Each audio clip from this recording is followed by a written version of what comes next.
and joining me are Sammy D and Kyle, and this is the Sports Den. Welcome to Sports Den on the Spanglish World Network, Zingo TV channel 249 and 250. Kindly make sure to download the Zingo TV app on the app stores of iOS and Android. When you download, make sure to rate and leave a comment. The app is free. Can't beat that price. One more thing, Zingo TV is available on Google Chromecast, Amazon Fire TV sticks, Roku sticks, and all smart TVs 2016 and forward. How are we doing tonight, gentlemen?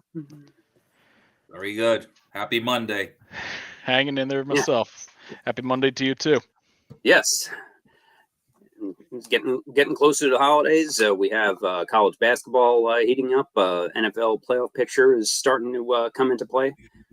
We'll start off with the battle for Jersey supremacy, the Seton Hall Rutgers game, Garden State Hardwood Classic. Seton Hall won 45-43. That's a full game score, not a halftime score. Oppressive defense. Like I haven't seen anything like that in college basketball. Like that's Princeton offense kind of numbers. The Casey Nadefo of Seton Hall was the MVP of the game with 9 points and 8 rebounds. And the leading scorer was Tay Davis off the bench with 10 points for Seton Hall. No Rutgers player had had double figures even. It was not exactly an offensive clinic, but oppressive defense, and more importantly, winning on the road for Seton Hall. The RAC or Jersey Mike's Arena, as it's officially called now, is one of the hardest places to play in college basketball. And the Hall was out at Kansas last week, playing at Allen Fieldhouse, and got blasted out there, which is to be expected when playing the number 9 team in the country in their place, where they're almost unbeatable in non-conference play, especially. Then they struggled with a Division II team, Lincoln University. They were losing for a little bit in the first half, but they woke up in the second half and made the score a bit more what it was supposed to be. But they were also playing with 7 scholarship players. But last night's game, this was a big surprise, and kind of got a little more of what we expected with Shaheen Holloway coming to Seton Hall off of that miracle St. Peter's run. But it was a lot of the Seton Hall fans in particular were very down on this team because of how much they've struggled on offense. But I guess the answer is to just hold the score in the 40s, and they still have a chance to win. The Big East is down a little bit so far this year, with Villanova struggling a little bit so far. Creighton was in the top 10 at the beginning of the season. They've picked up a few losses, fell out of the top 25 entirely. But UConn is number 3 in the country. And Georgetown has some ugly losses early in the season to pick up from the slop fest last year. But they could still turn it around for Big East season. To an extent, yeah, but it's probably going to be carried by UConn this season, with Nova in a coaching transition year, essentially trying to figure out what in the world is going on, and Kyle Neptune trying to figure out how to really coach a Division I team, even though he did really good in his last job. Oh, I wouldn't say really good, but he did good in his last job. He's still trying to figure out his own style for Villanova, considering the massive shoes he's got to fill. But with Creighton not doing as well, or kind of on a bit of a slide down, Georgetown being the new DePaul still being DePaul. Yeah. And I thought that this would be more of an opportunity for Seton Hall to finally really solidify themselves in the upper echelon, considering the usual top teams aren't doing too well with Villanova and Creighton. And not sure how Xavier's doing, but I haven't heard much about them, so probably not too good. Usually, if they're doing good, you hear about it.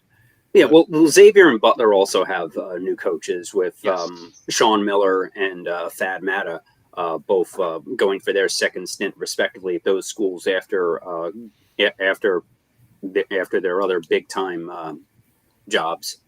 dropping back down a level. Part of this is sort of the new reality of college basketball in general, is that with the transfer portal and so much movement of players between schools, Seton Hall had only 5 returning players on their roster this year. And one of them, the guy that was supposed to be their starting power forward, has been hurt the whole year. So really only 4 returning players. Nova's heralded recruit Cam Whitmore has been hurt. So that also has played into Villanova's struggles in particular. Early on, yes, but now he is back, and they've won the last 2. Granted, the opponents weren't really phenomenal, but still a nice little change of pace from the first few games. But yeah, but in regards to the Garden State Hardwood Classic, Seton Hall really needed to do a lot better than what they showed to really cement themselves in the talk as being one of the better Big East teams. Well, Rutgers isn't a bad team. Having a game that ends in where neither team breaks the 50-point margin, kudos to the defense, no doubt. But for Seton Hall, you need to do better than that. You need to put the ball in the basket. And yeah, I know it's easier said than done, considering my own lack of skill, but they need to do. This was an opportunity for them to really showcase themselves, and while they did eke out a win, it was by the slimmest of margins, and it was in a game where neither team broke 50. So yeah, it's like, yeah, as you mentioned, they've been having trouble scoring the ball or scoring baskets, but when they hold the other team down to sub 50, yeah, they have a chance to win. Anyone has a chance to win with that. It's not really how can I put this? It's not really a high point for them, even though they beat a rival. It's like more of a skin of their teeth. Okay, we got lucky this time type of win rather than a statement that they need to make. And yes, and that is true, but a rivalry game, especially on the road, Rutgers is no slouch this year. This is the first time in my 20 plus years following Seton Hall that I went into a game against Rutgers thinking that they had the superior team and Seton Hall really didn't have much of a chance. But they surprised the heck out of me with this. And the RAC is a very tough place to play. They're one of the top half teams in the Big Ten. They finished 4th in the Big Ten last year, and while with Ron Harper Jr. Going to the NBA, Rutgers is down a little bit from last year. They're still a good, well coached team. So it still counts as a quadrant 1 win at the end of the season, winning on the road. Against another Power 5 conference team, one of the big football Power 5, and so it's still a good win. It kind of cancels out their abysmal loss against Siena in the Orlando tournament. So hold serve against Drexel, and they end up with a decent out of conference resume going into Big East season. But so there is still life with Seton Hall, because it was starting to look like it was going to be a very long season, and there's still concerns, offense being the biggest one, and we'll see what happens as players come back from injuries. But it's not world beating, but there's some signs of hope, and hopefully something that the team can roll with as they head into the Drexel game on Wednesday. And then the Big East season.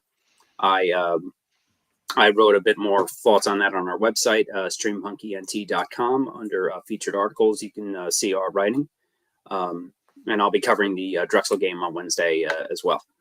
So, but it brought Seton Hall's season back from the brink, and Rutgers heads into Big Ten season competitive as well. They got hosed against Ohio State the other night, where the player that hit the game-winning shot had just stepped out of bounds, but the refs didn't catch it.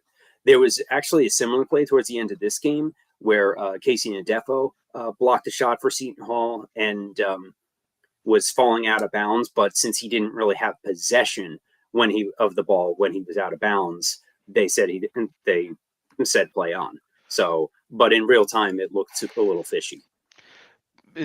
But that's the whole thing. If you're out of bounds and you touch the ball, that's out of bounds. Doesn't matter if you have possession or not. Yeah, it was a little strange explanation, but it was one of the things where, like, once you looked at it, it looked weird in real time, but but how the replay came out, it was the right call. All right, so moving on to NFL Week 14, the Jets lost another tough one up in Buffalo. Mike White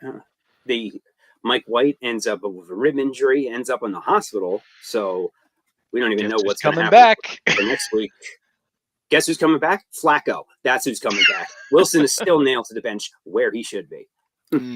Well, I after what happened in the game yesterday, that they brought Flacco in for one series and he got sacked and has zero mobility, I've been hearing rumblings that there's a chance that next week the backup will be Zach Wilson because of that fact. Because they don't need a second quarterback to get injured if he has lack mobility.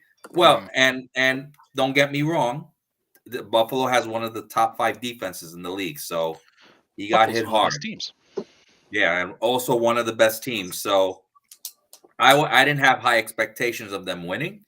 That being said, their defense is legit. The Jets defense, I would say the Jets defense is better than the Buffalo defense. The offense is on the other side. You saw the difference when Quinnen Williams was in and when Quinnen Williams was out of the game. First half, they had all those pressures, multiple sacks. Second half, he wasn't in there. The run defense was impacted. There was no pass. The pass rush got impacted, and there were no sacks. So whoever still hates on Quinnen Williams, he is a legitimate force on that defense. They showed. I sent you a note on our thing in Facebook where they showed an interesting stat between him and Chris Jones. They have the same number of sacks, and Quinnen does it in 100 less snaps. Wow. That goes to show you how good he has become. They criticized him years ago because number 3, top 5 pick. He was 21 years old when he got picked. He had a lot of growing pains. He had a lot of injuries. He had Adam Gase. So let's hope that, the calf injury is not significant, that he doesn't miss significant amount of time, because that could be a game changer for the defense. They have great cornerbacks, but I believe he's the most important part of that line of the defense, because he's playing at a defensive player of the year level right now. Yeah, and the Buffalo defense, especially after Von Miller was hurt, was really not that impressive. At least not all they've been hyped up to be. The Jets did have the superior defense in that one, and even with all the issues on offense, still held into it at the end. So they still, if they play, they're going against Detroit at home this week after 2 tough road games. If they can, and Detroit's defense has been an absolute sieve this year. So if the offense can get some kind of basic competency and the defense does what they're supposed to do, then they should be in good shape. And it's do or die for them. They have to, for them to have any chance of the playoffs now, they have to win the next 3 games. They have to win them. Mm-hmm. And they're going against what I mentioned before. Jacksonville is also in the bottom 10 on defense. Seattle's in the bottom 5 on defense.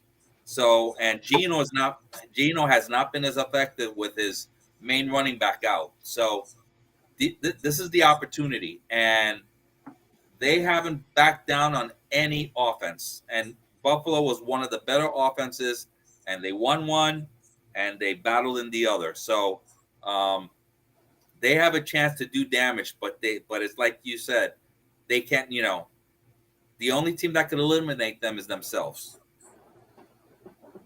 Yeah, as it currently the standings, as it currently sits, depending on what the Patriots do on Monday Night Football, of course, Which they got to lose. Yeah, we need to lose that.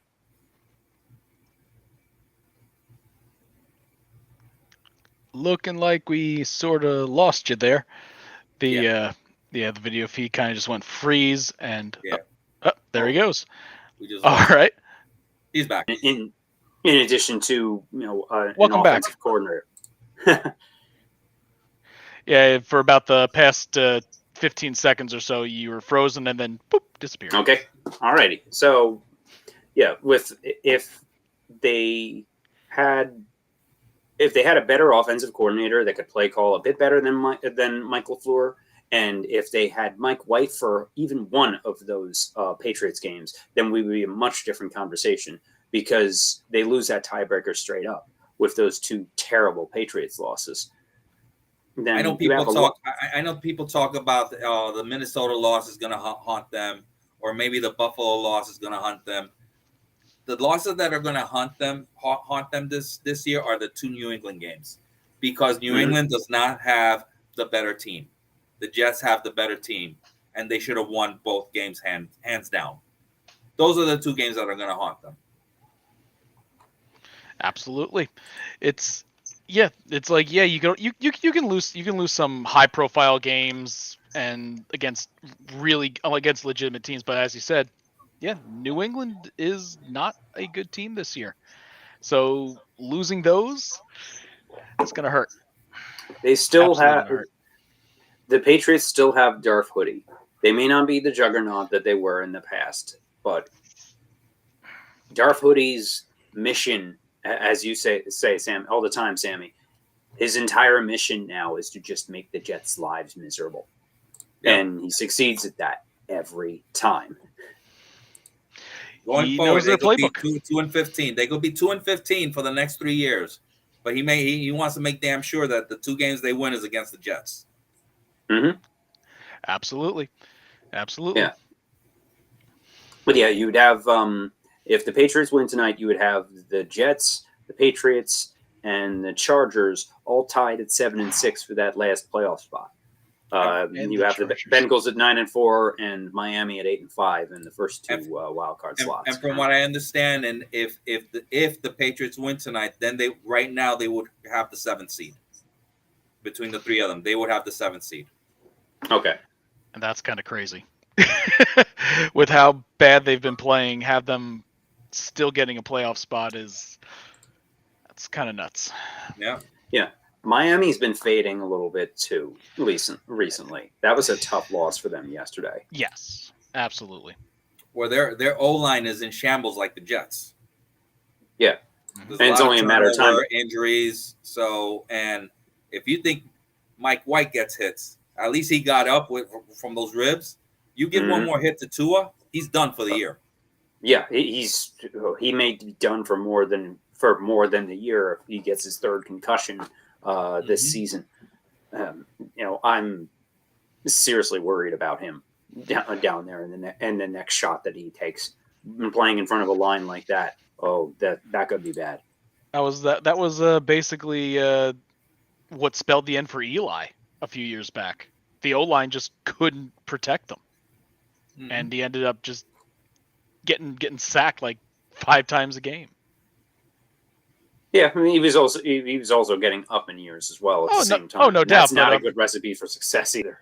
Oh yeah, absolutely. He was up in years and definitely on his way out. But if no quarterback is going to really survive getting sacked that many times, multiple games in a row, without getting hurt, especially if the quarterback is not mobile. Look at Flacco with the Jets this year.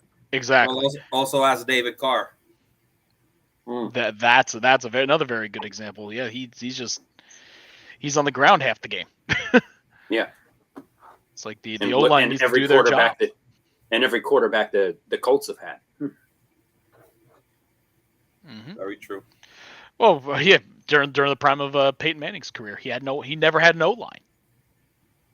He was just Same with Luck. It drove Luck into retirement because he was hurt all the time. There you go. That's. I was trying to think of like, all right, which guy had their career ended because their O-line was just terrible, and no, it was Andrew Luck. Yeah. He's like, well, you know what? Screw this. I'm done. They didn't make any moves to improve this line to protect me. I'm out. Absolutely. Yeah, and the Colts had a bye this week. But it's a long season there. Kyle's a Colts fan, so I got to rub that in a little bit. I was more of a Peyton Manning fan. Hmm. Yeah, no, I rooted for the Colts because Manning was on it. Then I rooted for the Broncos. So, Yep. Now I don't really have a team I'm rooting for. Oh no, Yeah. I root for whichever team my friend's playing on. Yeah. Unfortunately, the Falcons are a pile of garbage, and the coach doesn't know how to use a tight end. So my friend is kind of stuck on the bench or on their practice squad all year. And that kind of pisses me off. Yeah, but in the NFC South, they still have a shot at the playoffs. Yes, because on the NFC South this year is like the Jets division with minus the Patriots. More like the NFC East a few years There you ago when Washington won it at 6-10. Yes. And the Giants fans were all mad because the Eagles rolled over in the last game. But nobody should make this.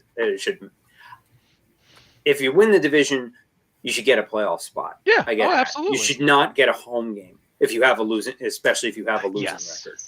Yes, and if Giants fans were mad about the Eagles rolling over, well, maybe they should have won some more games themselves and not have to worry about that. Yeah. Well, speaking Jets fans are going to even cringe more if Carolina ends up winning the division because you have Sam Darnold as your quarterback. I would rather see Sam Darnold in the playoffs than Brady again. Fair enough. Yeah, no, I agree with that one, but my brother wouldn't, but I'd agree with that one. And I hate to say this, and I know a lot of Jet fans is going to scream. Right now, I'd rather have Sam Darnold than Zach Wilson. Than Zach Wilson, yes. Even as a backup. Yes, I would agree with that. I'm not ready to give up on Mike White just yet, but if he keeps getting hurt, then there really isn't much of a choice. Yeah, and it's like, Wilson's a pain in the butt, but he's still he's not horrible. Yes, he is. Fine. He's not horrible. Like I like there are worse quarterbacks that are starting right now, but it's like starting as a right backup, now, he's yes. fine. Yeah, as a backup, fine. As a backup, he's not a bad. There are worse choices out there for a backup than Zach Wilson.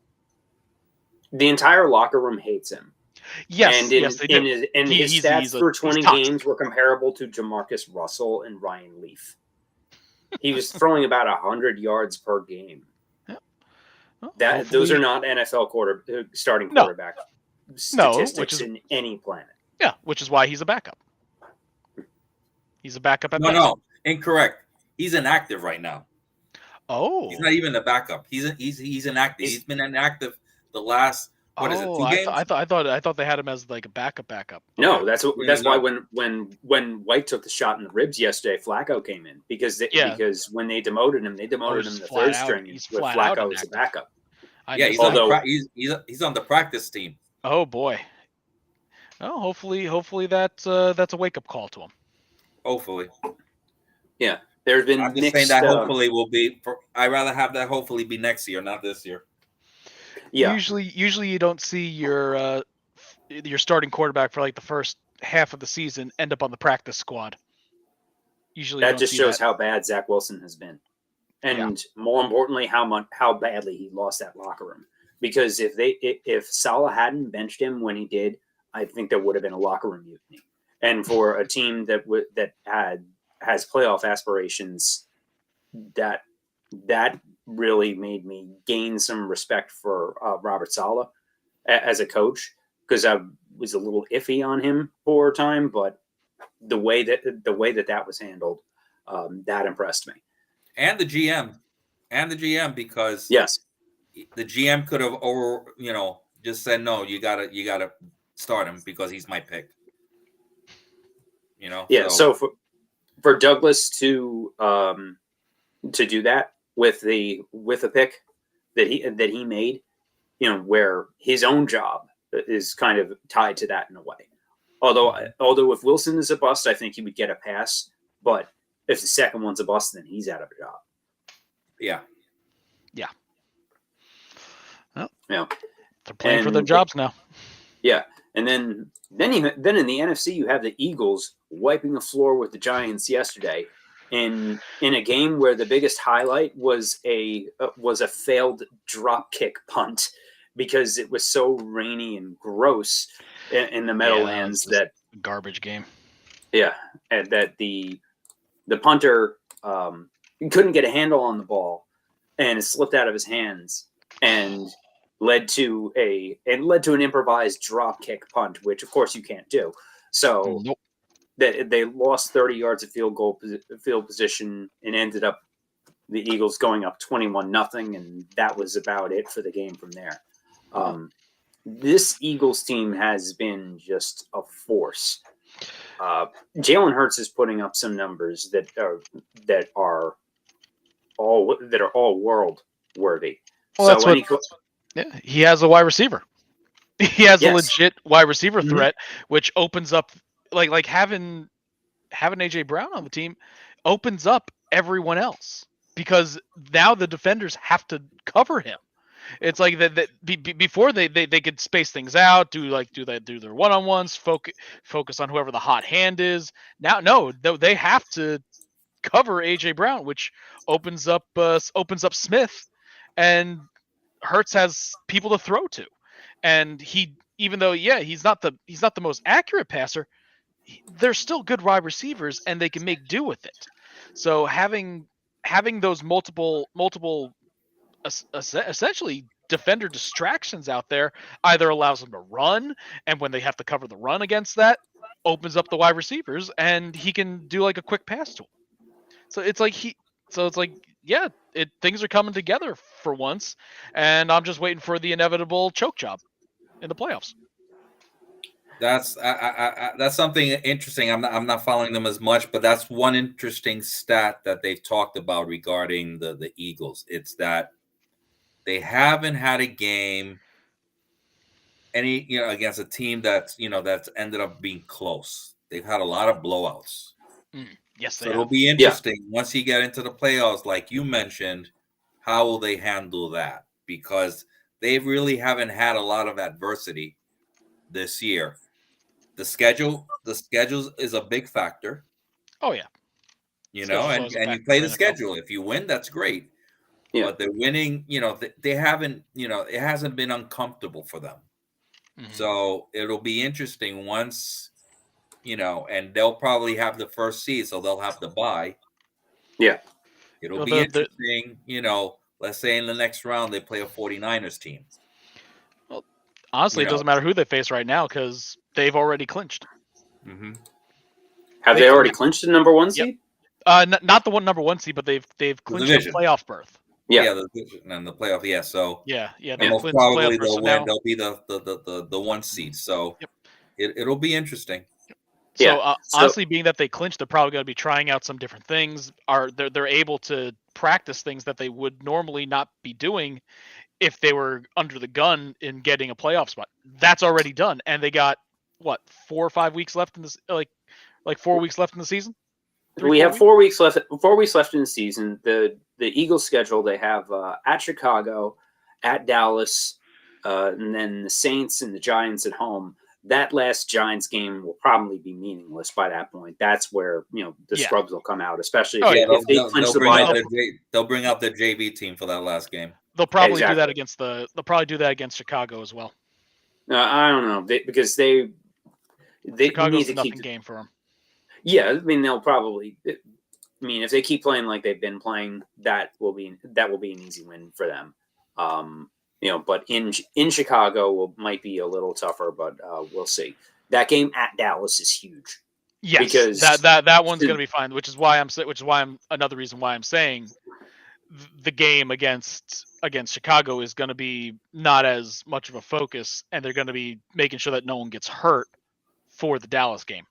It's a trap game, is what it is. That they're hopefully not looking ahead to that Dallas game. Mm-hmm. Yeah. And then on flip side, you have your Giants.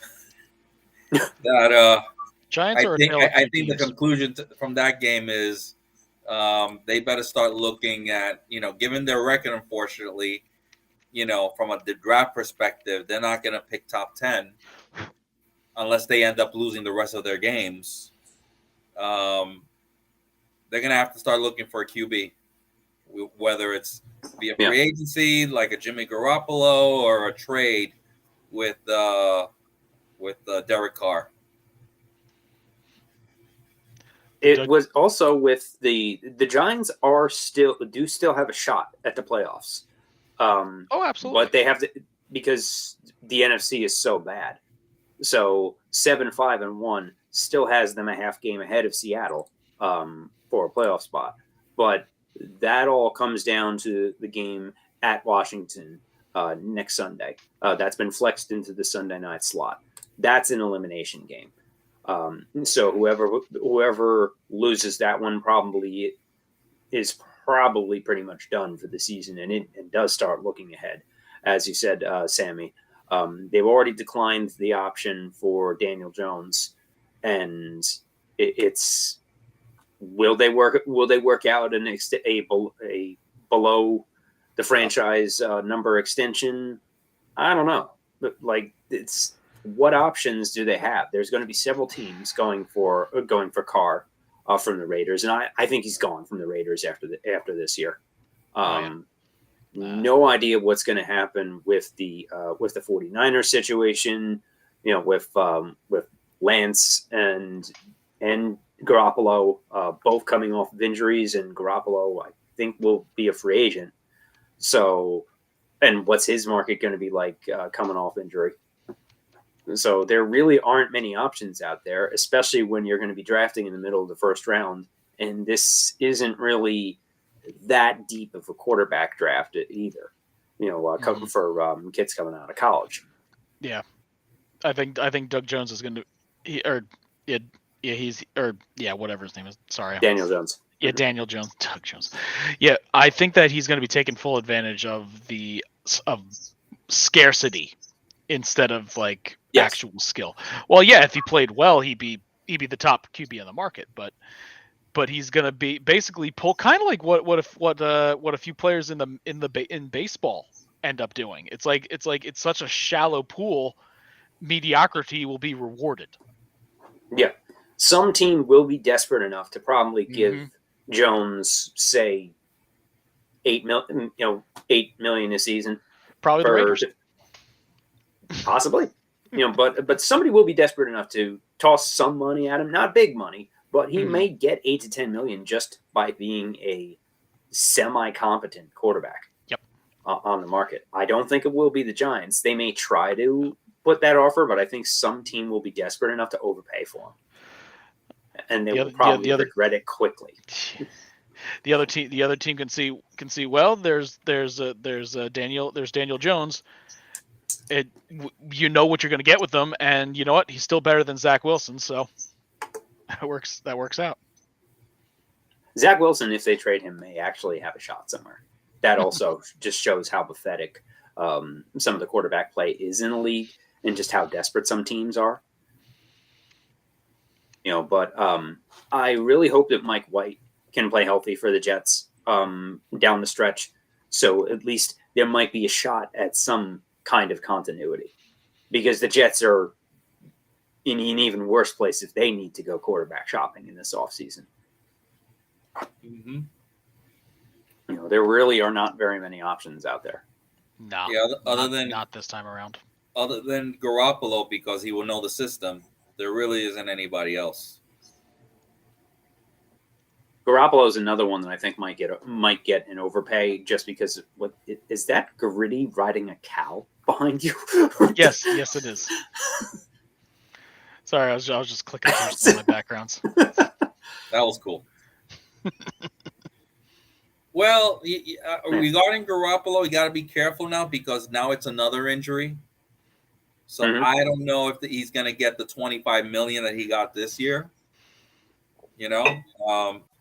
Some teams may like Daniel Jones more because he doesn't get hurt. So that I think those days of Garoppolo getting that amount of money got damaged with another foot, with a foot injury requiring, well, now they're saying they may not require surgery. He may be back, but still, it's still, you're not going to pay, market value for a quarterback that's going to miss half the season. It's a lingering injury. Absolutely. So. Yeah, and Garoppolo's had problems staying on the field, so durability is a major concern for him. He won't get $25 million, but somebody might give him $15 million just for his record, which all he's done is win. But it doesn't really make much sense how or why. A lot of times, like most notably the playoff game against Dallas, it was they won in spite of him. I don't really know how, but they just kept winning. You kind of saw that with the Jets this year with Wilson, although Garoppolo is way better than Zach Wilson. And keep in mind, I think I'm not certain with this, but Mike White will become an unrestricted free agent as well. Yes, he is. So you got this whole conundrum right now as to, are we going to pay Mike? Are we going to get somebody from the outside? Are we paying Mike and somebody from the outside? Are we going to cut Wilson if we don't think he has 2 years left on his guaranteed contract after this year? Yeah. Or the Jets are willing to cut bait and just take the salary cap hit, which they're in good shape. They're in good shape. There's not a lot. I think after this year they have like zero dead money. So if they have to deal with it for a year or two with dead money, so be it. Yeah, I think Wilson is their only quarterback under the Jets have under contract for next year, I believe. Because with White as a free agent, and I think Flacco was only came in on a 1-year deal as well. Yeah, he's done. Absolutely. All right. So moving to from football to football, we have we're heading into the semis of the World Cup. The quarterfinal round was lots of penalty kicks, a few upsets, but it's been amid all of the off the field atrocities. Rest in peace, Grant Wall. He was one of the premier soccer writers in America. Mm-hmm. He was an up and coming basketball writer.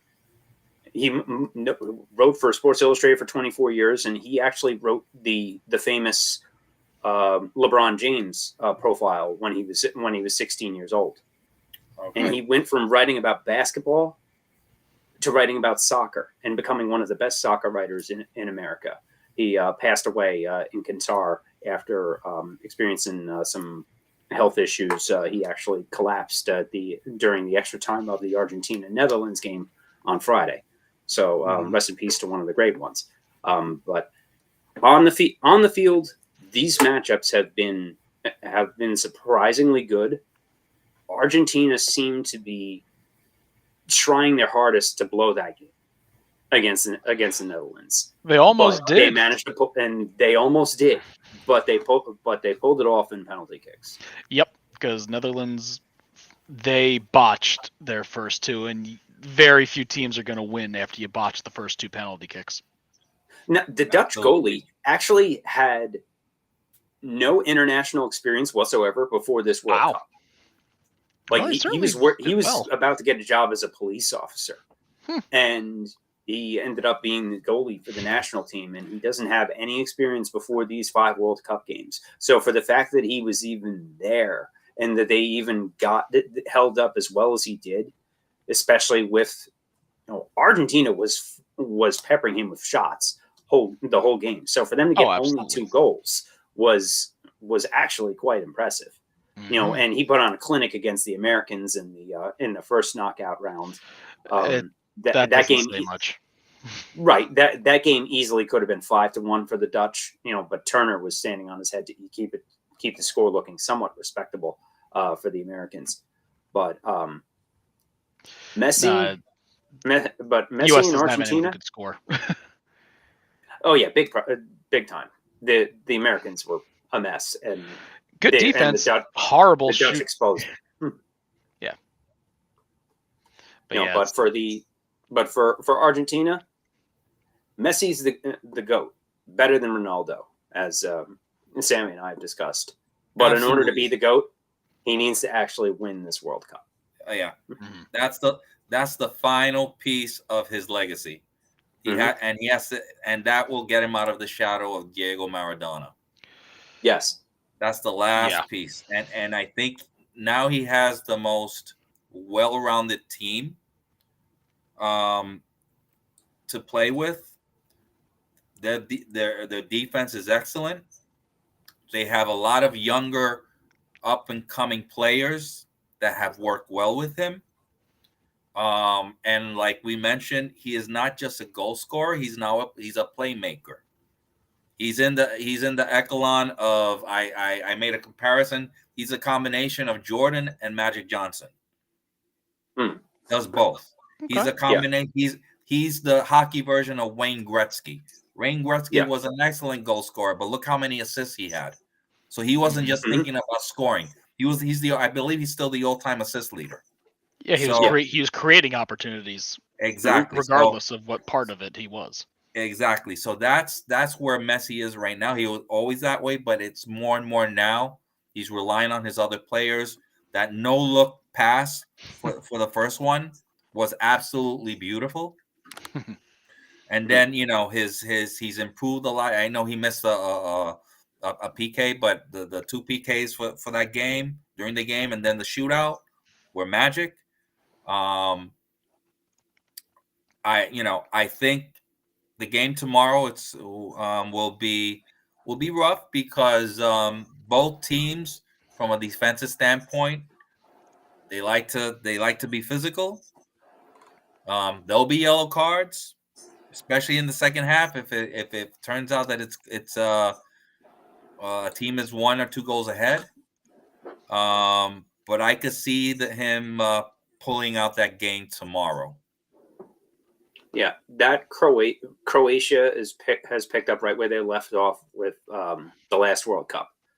They're just grinding teams down and advancing on penalty kicks. Survive and advance. That's the nature of a tournament. Yeah, Brazil had the Croatians for most of that game. Oh my gosh. And for Brazil to collapse the way that they did, and utter shock. Just utter shock. It was mind blowing to watch. But Brazil, for all of the trophies that they have, they've gone out in the quarterfinals in 4 of the last 5 World Cups now. And the only time they made the semis was when they were playing at home, and then they got absolutely blasted by Germany in the semis. 7-1. So every time, Brazil's expected to be one of the top teams, and more often than not, they're a disappointment. Ranked number 1, expected to win. Yeah. Honestly, they were my pick this year because I think this is probably one of their better teams that they've had in a long time. And honestly, it's not the fault. I wouldn't put it at the fault of Neymar. It's just the other teams just seem to pull it out against them in like the semis or the quarters. And it's just the issue with Brazil is A, Neymar has been playing hurt. B, when Neymar does play, watching Brazil, it almost seemed like the rest of the team was standing around waiting for Neymar to do something. So they're almost they're too reliant on him. Was kind of what I got from watching Brazil in this World Cup. And then you had some. It's like what was mentioned before on how Messi is the combination of Jordan and Magic. I would say that Neymar is more Jordan, but he doesn't have a Pippen to help him. Yes. Brazil has a lot of young players that play well with their club teams. But there still isn't that one, like you mentioned, that's the Pippen. They're all good. They're all very, very good. Oh, phenomenal. Phenomenal. And for the next World Cup, other than Neymar, they'll probably be the starters as well because they're in their early 20s. Mm-hmm. Unless they party themselves to death for the next 4 years with the money that they make, which is what they always do, and that's why they never have, you don't never see the Ronaldinho in a second World Cup or Ronaldo in a second World Cup. From the original Ronaldo, they party after the first one, and then by that time there's injuries, overweight. That's I think Neymar's the only one that he's been in 3 World Cups. Yeah, and he's taking care of himself, but he just has a fragile body that would want, he's the most fouled player in the World Cup all the time because of his movement, but his body just can't support the punishment. Well, it's right. It's a sport that strains your body hard. Mm-hmm. But physically, he doesn't have the tree trunk quads that Ronaldinho had, that he would just get hit over and over again and be like nothing. Even Messi, who's 5'7", if you see his legs, they look like tree trunks. He doesn't have tree trunks. Yeah. He has very thin legs, so physically he just doesn't have it. That's why he gets hurt so much. How many World Cups has Messi been in? This is his 5th one. Fifth one. Just like Ronaldo. This is they're in the 5th cup, and Ronaldo they gave the stat that he's the only one to score a goal in 5 World Cups. I thought Messi was the one who just got. No, Messi played in the first one, but he didn't score. Oh, he didn't score in 2006. Okay. But Ronaldo did. I think that first year. That was the year Portugal went to the semis. So Ronaldo had a big hand in that. Mm-hmm. But right.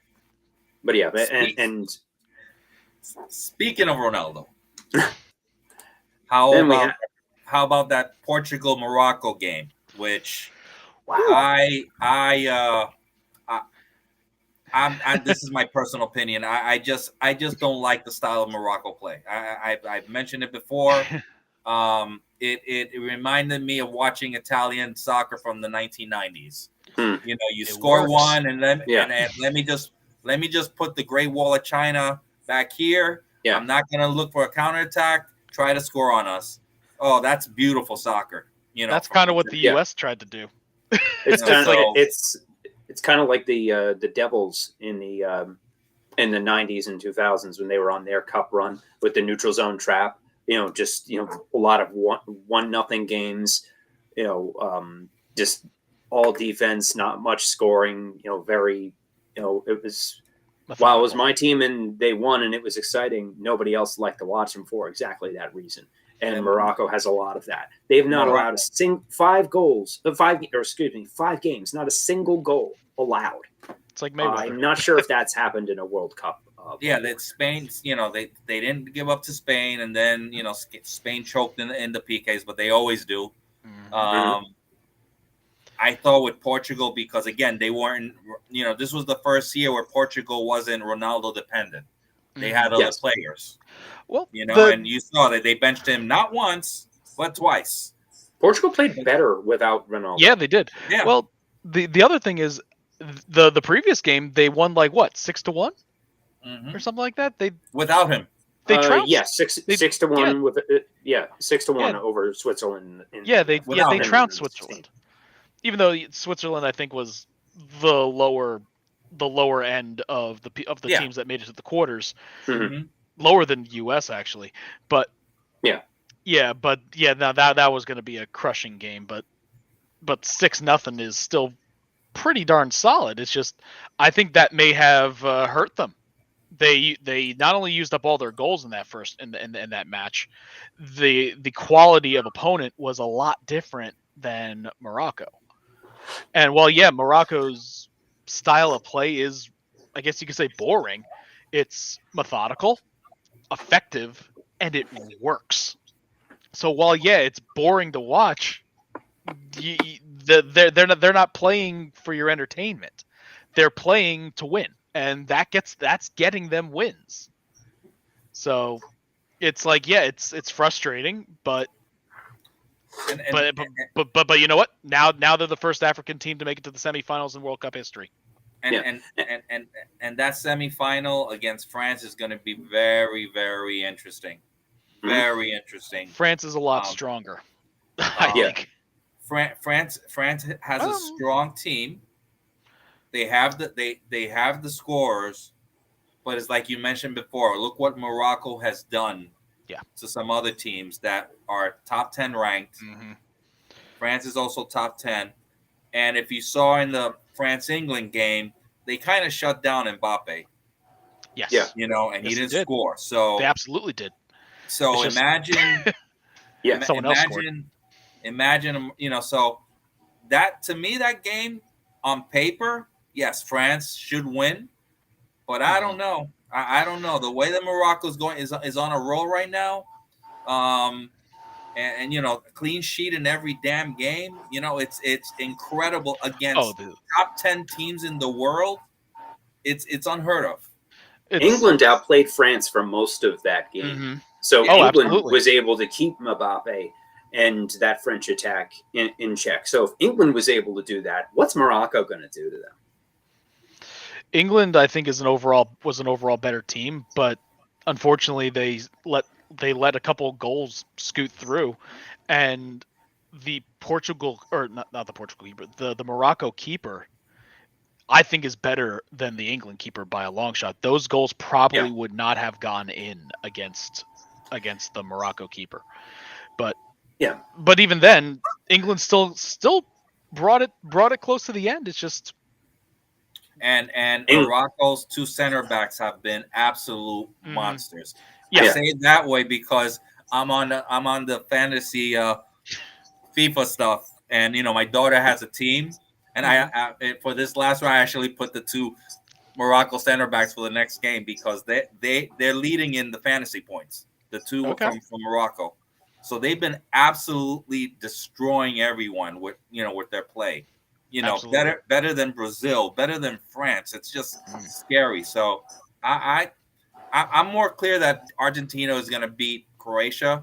I'm not sure with France and Morocco, given the circumstances.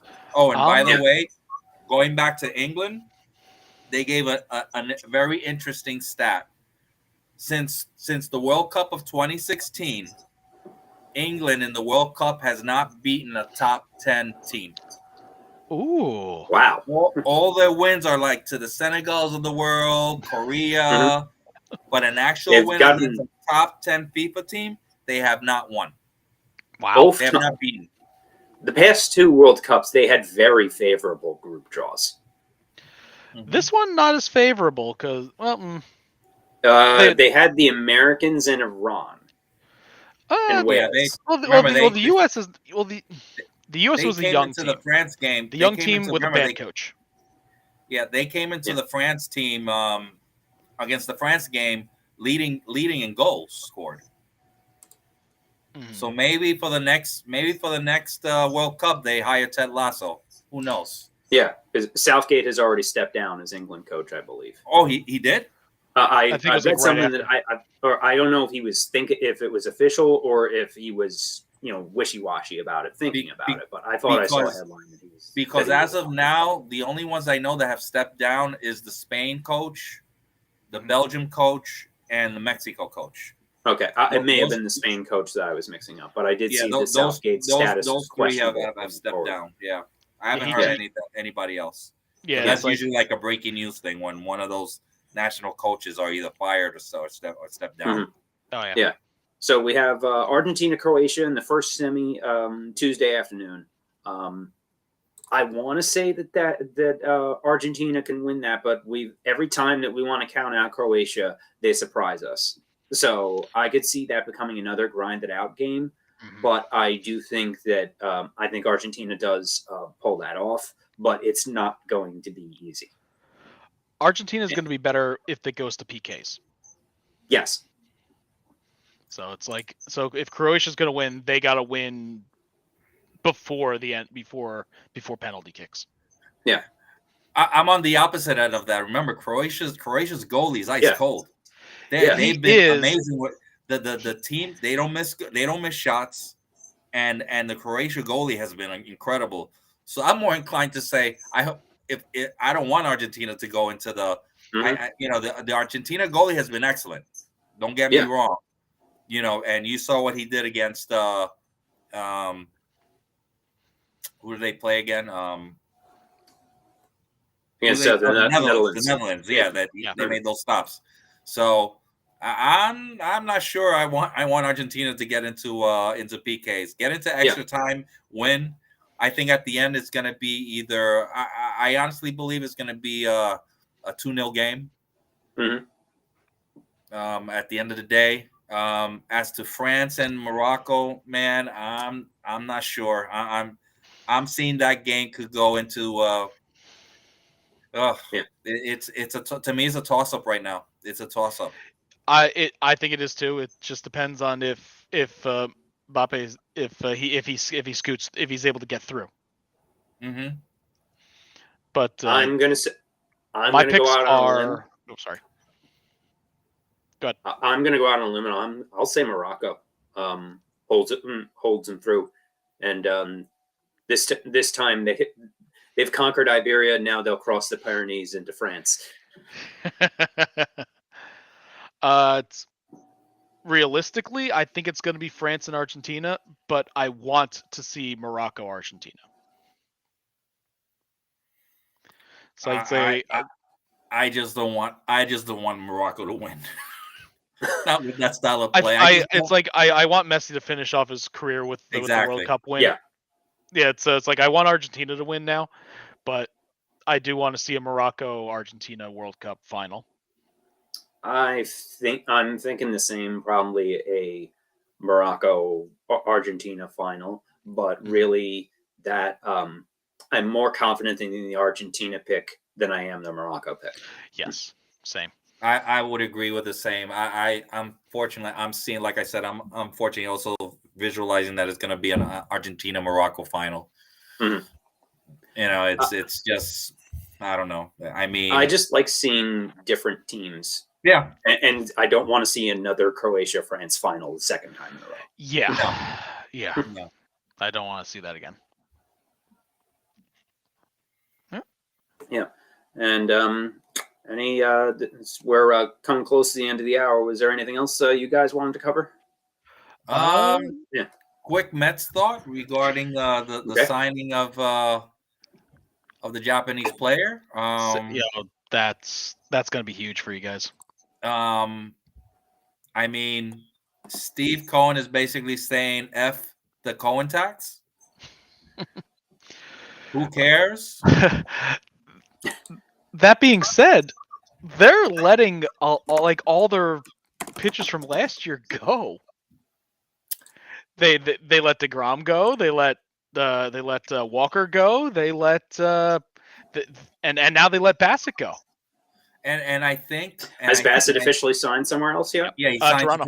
Toronto. Yeah, 3 years, okay. $63 million. Toronto. Yeah, their starting rotation is going to be completely different now. It'll be different, but I'm trusting more and more behind the scenes with their how they've upgraded their analytics, the department, the pitching, coordinators. I don't think they're not sweating it in that sense. If this was if this was the Wilpon regime, then I'd be worried. If this was the Wilpon regime, they wouldn't have any of their new signings. Yeah, and even but they will even blow the signings. Even if they sign absolutely. It will be terrible. So yeah, I'm trusting that, number one. No, and number two, I believe that they're following the initial Dodger model, not the current model, the model at the beginning where they overpaid for these players, but they continued developing the minor league system. Yeah. So let's spend now short term. I got the money. I don't care. F the tax. But at the same time, they're not giving up compensatory picks, because if you've noted, every single signing, they did not have to give up a compensatory pick. That's not even with Verlander. Not even with Verlander. No, Verlander didn't have a qualifying offer attached. Really? Yeah. So Wow. whereas That's The qualifying offer is now, I think, almost 20 million for 1 year. So some teams are getting more reluctant to give that offer because more and more players are taking that offer. Which So I understand that, but you would think that the Astros would have just thrown a qualifying offer at Verlander to get something from even, and if he took it, great. He got Justin Verlander for another season. But I think at the time when he resigned, remember he was still coming off Tommy John surgery, so he hadn't pitched. So they basically said, "We're going to give you 25 with an option," but I think there was also an agreement of there won't be like an attached qualifying offer to that. So I think that was kind of like the Okay. agreement. And There's Houston probably something said, behind the We're scenes not there. going to spend that money on you." Houston has enough pitching. I wish we had the pitching of Houston, So that being said, but I like the moves in the sense that they're thinking about now and they're thinking about the future, which they never did before. They're not giving up on draft picks. They're keeping their draft picks, even if it's,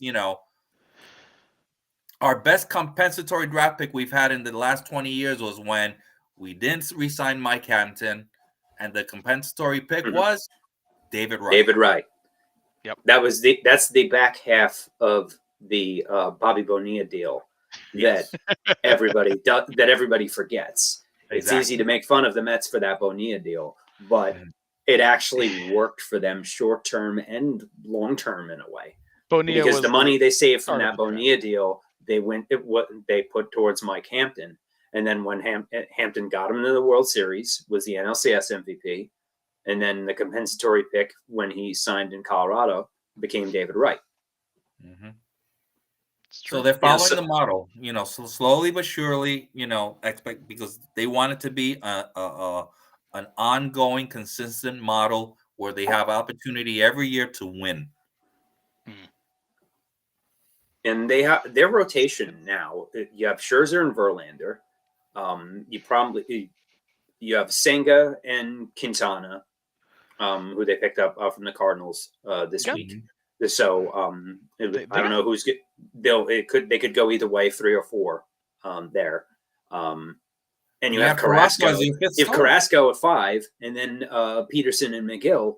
Plus all the other guys they got. They got Lucchesi. They got some other guys there that they have to go 10 deep.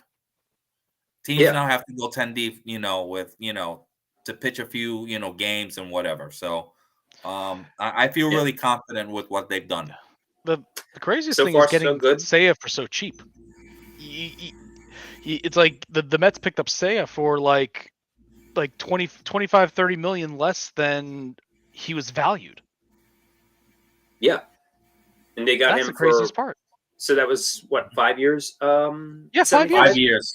Yeah, 5 years. So that's less money than Bassett just signed for in Toronto. Yeah. That's less money that Edwin Diaz signed for. And I'm like, it's like when they sign him for that little, it's like, was there anyone else really bidding on him? However, keep in mind that after the 3rd year, he has a full no trade clause. After the 3rd year, he could opt out. He could opt out. So we'll deal with it in 3 years. Yeah, exactly. So it's like you get him for 3 years. The 75 is still spread out across the 5, and if he opts out, well, guess what? You're not on the hook for the rest of it. Mm-hmm. For all we know, they may have Ohtani in the fold by then. Exactly. Very true. Yeah. And then with the Yankees, the other team that was supposedly supposedly trying to get Ohtani, but in their own fantasy mind, yes, they re-signed Judge, but the Yankees are still a worse team now than they were at the start of free agency. Well, they're only a worse team now because they re-signed Boone and Cashman. That's why they're a worse team. That definitely makes them worse. They had a chance to get rid of Boone, and he's a company man now. So, and it's like, it's frustrating.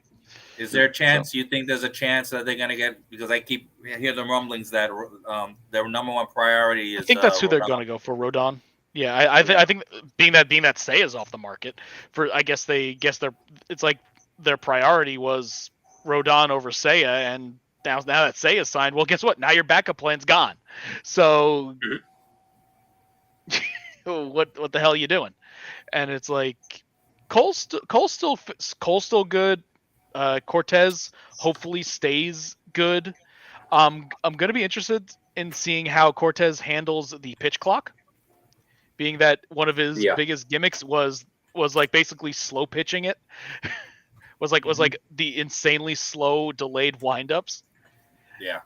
And that's not going to fly next year. It's going to be tougher to do. But and then you got Severino, who's either ace material or worse than a number 5 starter. There's like no in between with him. And then you just got whatever you throw into the rotation after that. It's tough. And they should have. It's like if the Mets got Seiya for 5 years, 75 with a no trade, who cares if he has a no trade for 2-3 years? You're going to want to keep him for those years anyway.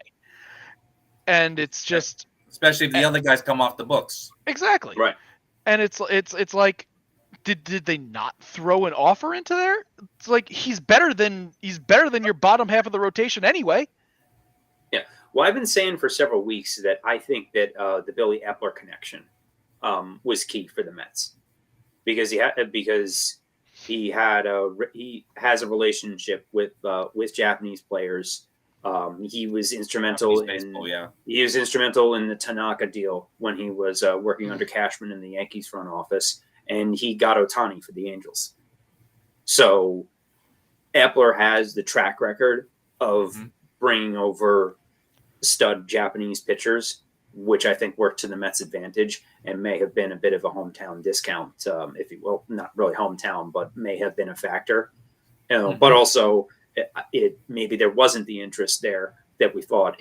Because if the Yankees or some other team came in with a number that really blew them away, they would have gone for it.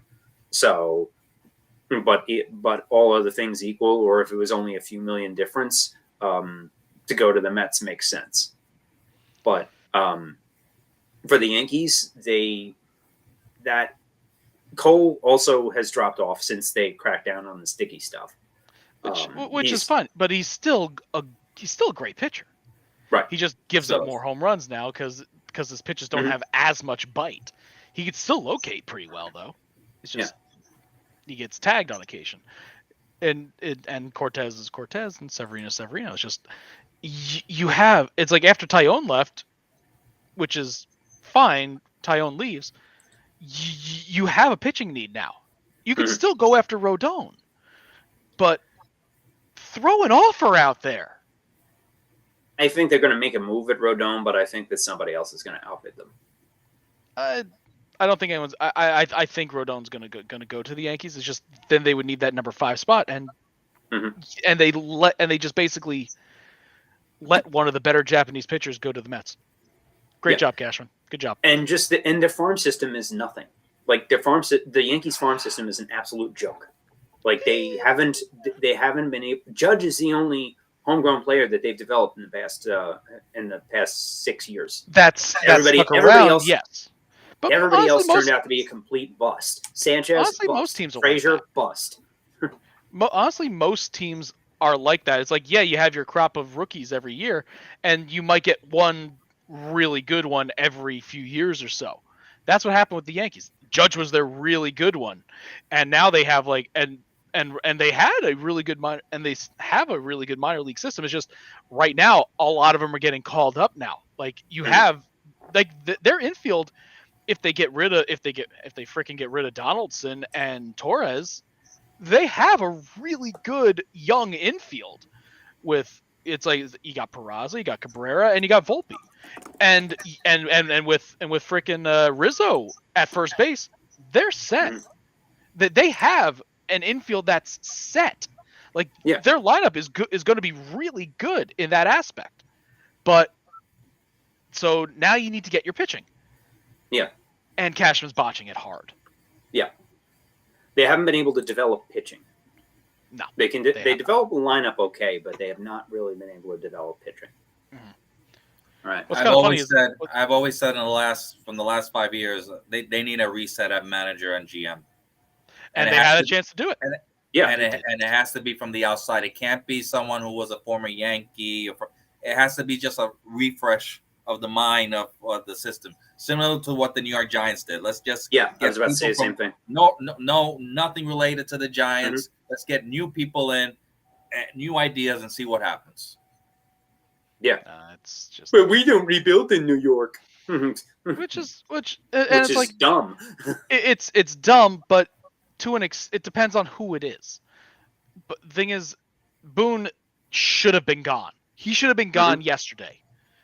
But it's like, I understand like they've been with Cashman for so long. He's their safety blanket. But I think this was a good time for him to go, and Boone should have just been out. He should have just been gone. Boone is Unfortunately, awful. the question is, who would they bring in to replace him that's outside? I don't really know any managers that are really looking to come that are really looking for a job right now that would be worth it. Mattingly. It's like I was gonna say, it's like, yeah, Mattingly and Girardi, both former Yankees. One who's actually and both of them were former Yankee coaches, and one was a former Yankee manager. So it's like what options are there? And it's like, I'd rather have Girardi or Mattingly than Boone. Don't get me wrong there.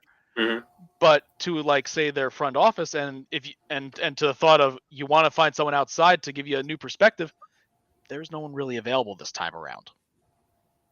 So I guess maybe fine if someone pops up looking for a job that could do that, then shoot freaking Boone into the sun along with Aaron Hicks.